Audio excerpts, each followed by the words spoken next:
The shutdown during the pandemic got me motivated to find my logbooks and about 200 or 300 photographs and the time to put it all together, find a publishing company, work with them, and eventually we got it all completed after about 2 years. The book is about growing up in Southampton after the war, having my first flight at the age of 12, getting really besotted by flying early on, grabbing opportunities, joining the RAF, flying jets, flying helicopters, and retiring 40 years later without a scratch.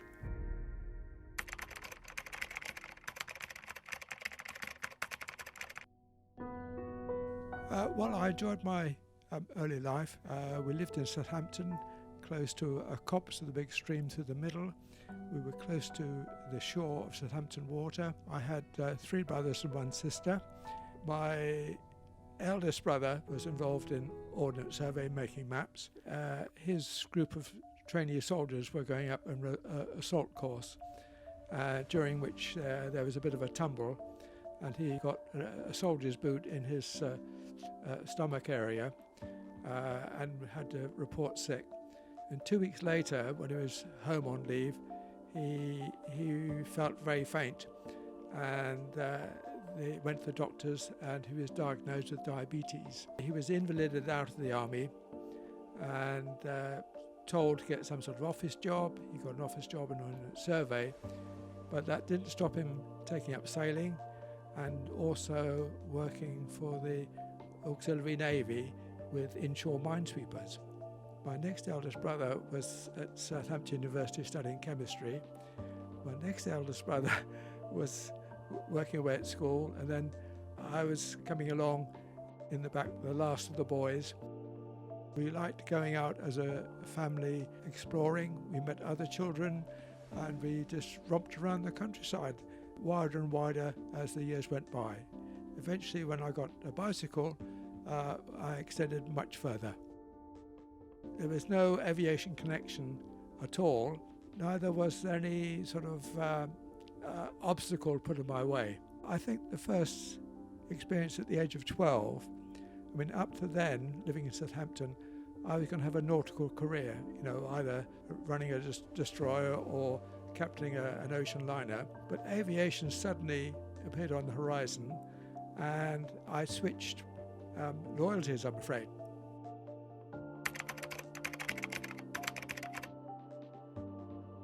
I was with another young chap, both 12. We're at the village of Hamble.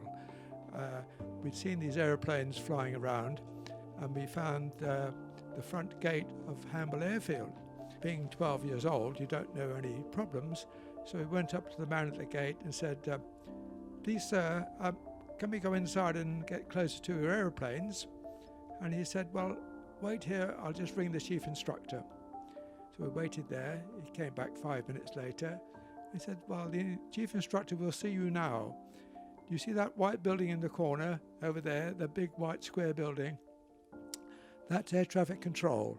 Make your way there, make your way upstairs to his office and introduce yourself." Having seen jet aircraft fly around the sky, very impressive indeed, not only the fighters but also the transport aircraft. I could do this, I could quite enjoy this. So it reinforced my feeling that flying was going to be what I wanted to do. Squadron Leader Webb, he was the chief flying instructor at this airfield, Air Service Training. When he'd shown my friend and I around air traffic control, he said, "Well, when you finished, come to my office and just check out before you go home." We went down to his office and said, "Well, thank you very much, sir. We enjoyed that. Any chance of flying in your aircraft?"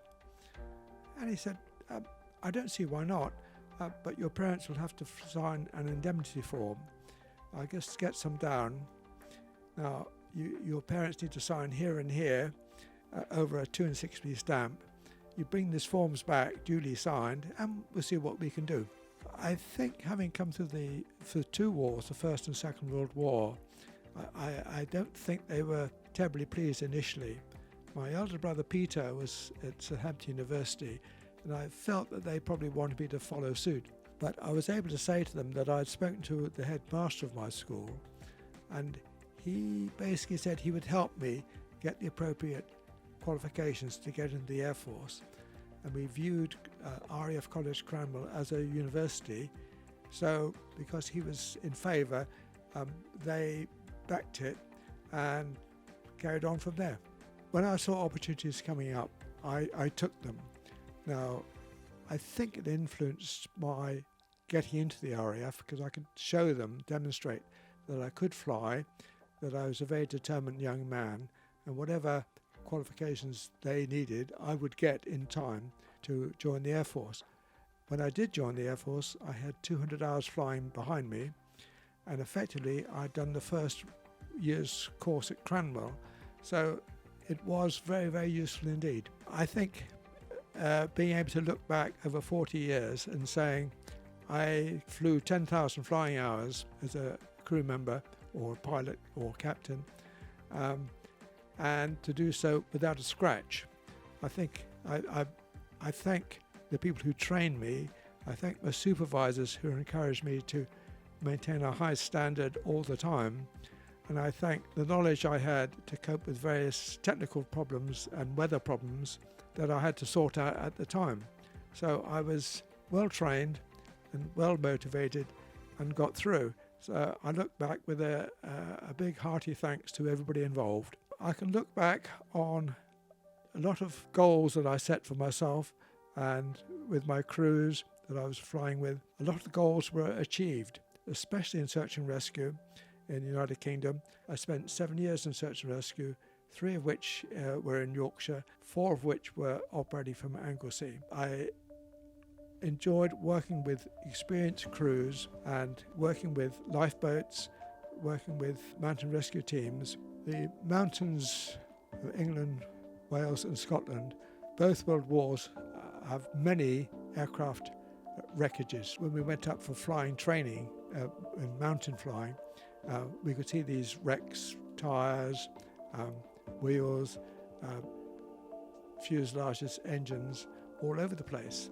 So many hundreds of aircraft ended up in the mountains.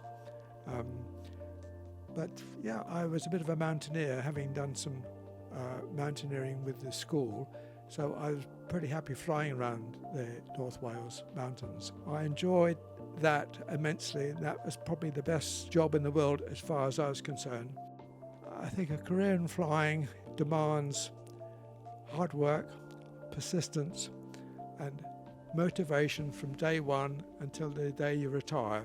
Flying as a civilian from the word go means it's going to cost somebody a lot of money, possibly the bank of mum and dad, or possibly a career loan from a bank. Flying is expensive and complicated, and it's hard work. The RAF were providing the flying. I had no idea what the cost was, except one day I had a flight in a Vampire trainer, which I saw an opportunity that afternoon. The aircraft was free, I was free, and I was keen to get my course done. I said to the instructor, well, can I just do a solo cross-country around North Wales, just an hour, come back and do some aerobatics and help, get through my course that little bit quickly. And he said, yes, okay, I'll brief you for that. And as I was about to walk out, he said, that's going to cost the taxpayer £10,000, David, so make good use of it.